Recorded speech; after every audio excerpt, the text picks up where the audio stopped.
Ahojte ľudia, toto je vlastne ako keby part 2 o SP. Ešte raz pripomínam, je to vymyslené a je to ako keby na Halloween. A chcem aj povedať, že keď tak si pozrite aj predošlé video, aby ste vedeli v podstate ako keby o čom sa jedná. A my ideme na to.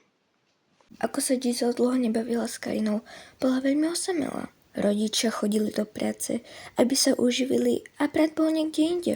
Domáce zviera nemala a kamarátov tiež nemala. Kvôli tomu začala mať halucinácie. Keď si večer išla umyť zuby, stalo sa niečo strašidelné.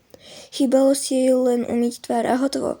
Pozrela sa do zrkadla a uvidela Karinu, ktorá v ruke držala bejsbolku. Jill si pretrela oči a už tam nič nebolo. Išla spať vystrašená, triasla sa a necítila sa dobre.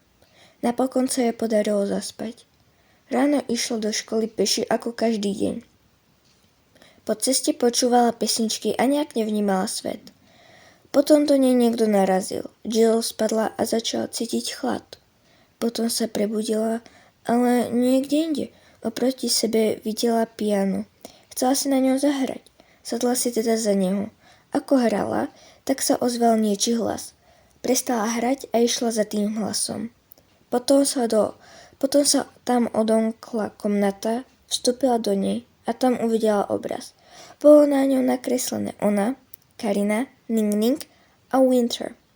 Hlas jej povedal, že to je ona v budúcnosti, ako K-pop idolka. Potom sa prebudila a išla za Karinou.